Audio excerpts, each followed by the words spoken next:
year is a nice prospect for the 76ers that everybody's trying to figure out who this guy is. So Nerlens Noel didn't play in this game last year because he was obviously injured, out for the whole season last year. I'm going to go with the team. I think the world's going to get this. The world's going to win this. I'm going to say they probably win it by like 5 or 6. It'll be a pretty close game. Be fun to watch. Now, my degree shooting stars. I say you got the teams here. I'm looking at the Curry team. This team has so many shooters. Curry, and Bird. Sound like a law firm, right? So it's destined to happen. I tell you what, I know they got lucky last year and slim one out, but I think the Curry's gonna give them a run for their money because you got number of shooters on that team. All these people on this team, Stephen, Dell, and Sue, are wonderful shooters. Swim Cash is a wonderful shooter. Chris Block can shoot as well. Wilkins held his own too, but I believe those two are going to be the finals, and I think the team Curry is going to edge that one out, in my opinion. Taco Seal Challenge. This challenge, I'm going to go ahead and actually pick Jeff Teague. Jeff Teague he seemed like he'll be having it rolling, and then you got a three-point shot, which some of these guys are not the best three-point shooters in the world, so in my opinion, I think it's going to be between Teague, and it's going to go between Teague and Lowry, and I think Teague's going to take it for the Atlanta Hawks. Three-point shooting contest. Oh man, this is like pick your poison here. How do you want to choose your death? Because all these guys are really good, and this is going to be a competitive three-point shooting contest where you probably going to see, and I know it's been said on multiple media outlets, but you're going to see some of these guys actually shoot 20s. In the 20s, make shots per round. And I feel like with this, because there's so much pressure on these guys, because it's such a star-studded class this year. You know what, man? I'm gonna go and put my money on Steph Curry. Steph Curry I just feel like once you get it rolling, it's gonna be one of Splash Brothers, and I think it's funny because I think those two are gonna face each other. So it's gonna be Curry and Thompson, and it's just gonna be like they do in practice in Golden State. So those two will make it, and I'm gonna give a shout out to my boy JJ Redick though. He's gonna make some noise too. The thing that irritates me as a Magic fan, I wish he would have got in when he was in the Magic uniform, but it's okay. We'll move on. I'm gonna root for him a little bit because he is former Team Magic. Dunk contest. Everybody's talking about Zach LaVine. Zach LaVine is the favorite. And if you watch some of his videos, everything like that, I do think that the two guys that did Kumpo and Plumlee, I just think it's going to be LaVine and Oladipo in the finals. And Zach LaVine is going to pull something out his rabbit hat that is going to make us all flip. And everybody think, the dunk contest is going away and everything like that. This is a good class that this dunk contest is, because you actually, if you watch basketball, you know who these players are. You have an idea who these players, who they play for and everything like that. So you have you kind of can see, okay, these players here, they're actually in a rotation. Most of them start for their team or in the rotation as well. I know Zach LaVine is starting for Ricky Rubio, and Mason Plumlee I want to say he's coming off the bench, but I haven't watched much of the Brooklyn Nets to say, but I know he's in a rotation for sure. So you actually know some of these players and know that Mason Plumlee is pretty athletic, and like I told you about Kenta Kumpo, he can guard 5 positions. But I think it's going to be between LaVine and Oladipo, and both of these guys are probably going to make heads flip. I don't think this will be a boring dunk contest like the last few years. This will be one that you can actually think that, wow, this is going to be a pretty darn contest. So we'll go with that. All right. So now you got the NBA All-Star Game, which is going to be on Sunday at 6 o'clock. The stars that you have is Kobe Bryant, who is not playing. You have Stephen Curry, Anthony Davis, Marc Gasol, Blake Griffin. Your reserves are LaMarcus Aldridge, Tim Duncan, Kevin Durant, James Harden, Chris Paul, Klay Thompson, Russell Westbrook. As far as the injury news on this, you have Damian Lillard replacing Blake Griffin, Dirk Nowitzki is placing Anthony Davis, and James Harden and Klay Thompson are named the West starters because of the injury to Kobe Bryant, and he's not going to be able to play.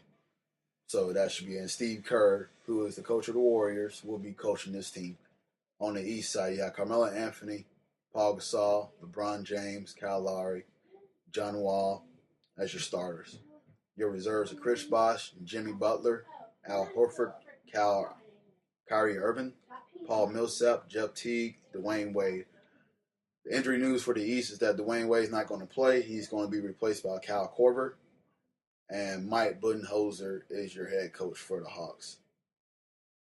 So as you know, the NBA All-Star break is extended to a week.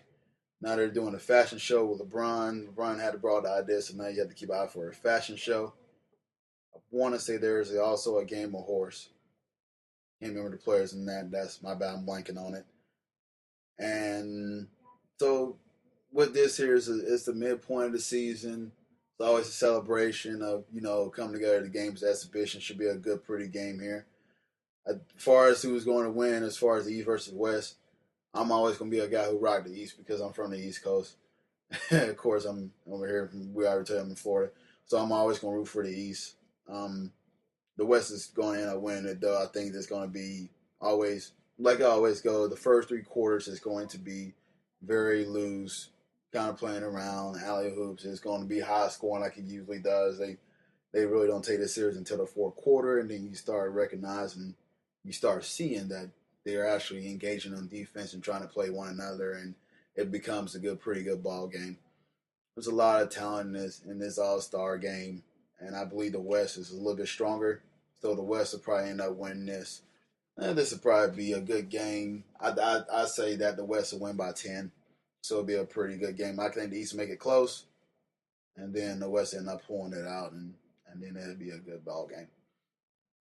All right, so let's go ahead and highlight some of the storylines because, like I told you, the NBA All-Star Weekend is a celebration for the league that, we're at the high point of the season.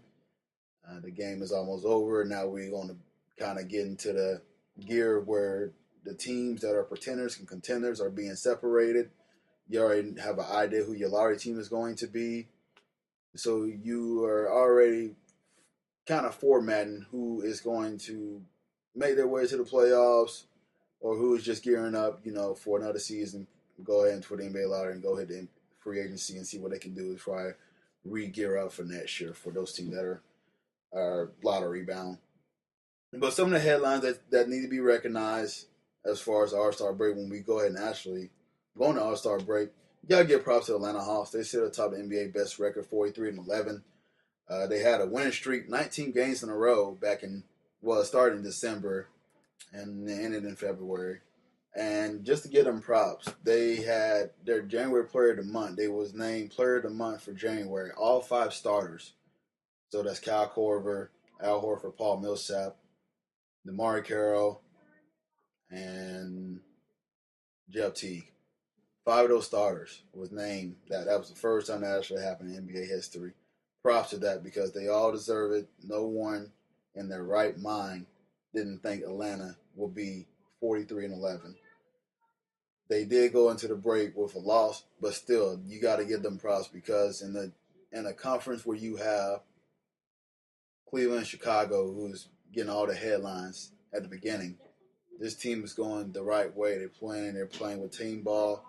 I like what they got going on here. Every guy's position 1 through 5 can be able to shoot, and it spreads you out. Jeff Teague is definitely improving. He is making a legitimate case that why he should be a top 10 point guard, why this guy should be talking about, and it's rightfully deserved that he is on the All-Star team. So this team is just very fun to watch, and you want to root for them. Their league attendance right now is 19 out of 30, so you'd think with a team with the best record would have that Phillips Arena sold out every game, which bugs me crazy because I would definitely give everything for my basketball club to be 43-11 at the All-Star break.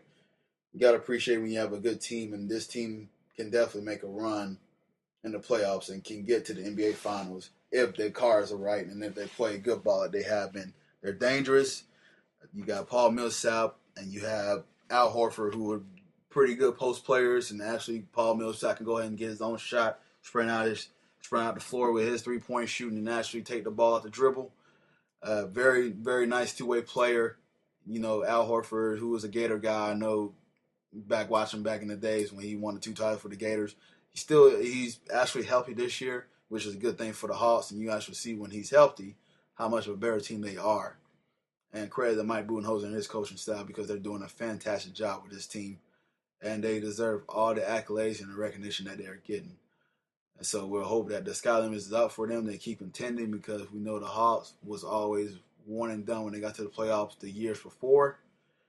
They was in a nail biter with the Indiana Pacers last year. So this is good for that with all the headlines they had into the season with the email that their owners sent out and everything about there trying to get people of the Caucasian brand in their games, but you know that's something else. So with all this, amidst all the distractions, amidst everything else that's been going on, they're able to focus and produce this on the court.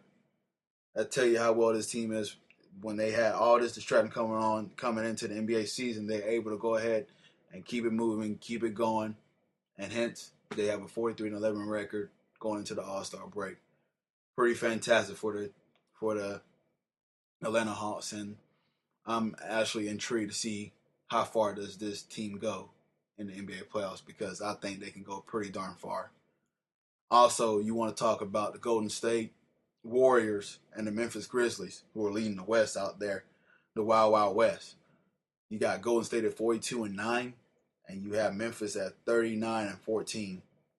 Now, the teams I just mentioned above have a winning percentage of 700% and above. The last 7 seasons, any team that finished over that provided us an NBA champion. So right now, this stat, if it's correct, and if it leads to be correct, one of these 3 teams will be your NBA champion. I tell you, parity is a wonderful thing. Because you look at some of these teams at the top, these 3 I just mentioned. You got Portland, Toronto, Houston, Dallas, and Washington. Just to name a few in a 30-win club. It's exciting to watch when these teams who you don't know who are the pinpoint favorite to win it all. Yes, you got your Spurs who are still going to be in there. Greg Popovich does his method where he rests his players and try to get them through the long haul, the 82-game season.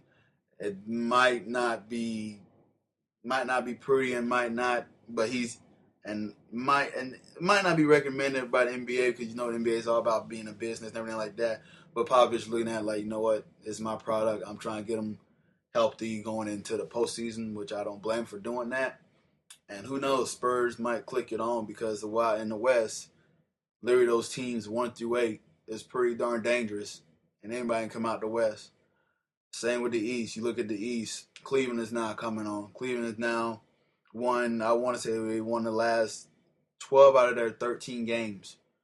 LeBron is really clicking. They traded for Timofey Mozgov. Mozgov has been someone who's been wrecking the force on the defensive end. Kyrie Irving is coming into his own. This team is really starting to gel at the right time, and you want to see if it keeps going on. Chicago, they're still trying to find their way because this is one of the teams that everybody predicted that was going to be that top dog in the East. And I want to say with that team, it's very interesting to watch. So this parity in the NBA is a good thing because you're trying to figure out who is going to be your champion. And because the last few years, you already pinpoint Miami Heat, San Antonio Spurs, Miami Heat, San Antonio Spurs. It's going to be, to me, it's no fun. I like having that discussion of, wow, where the Hawks came from. You got Golden State, if you listen to my podcast in the beginning of the season, that I didn't even pick them to make the playoffs because the West is so deep. And hence, they're number 1. So I'm really taking a bowl of my crow and eating it right now, which is pretty dang funny. Memphis Grizzlies, who's doing it with the grinding out style with Zach Randolph and Marc Gasol. So just watching these teams on the top, and then these other teams that you normally don't see, like I said, the Portland, the Toronto, the Houston, the Dallas, the Washington, are actually expanding their game, and it's pretty fun to watch to see these teams actually be in the midst of things and not hear the normal big market teams.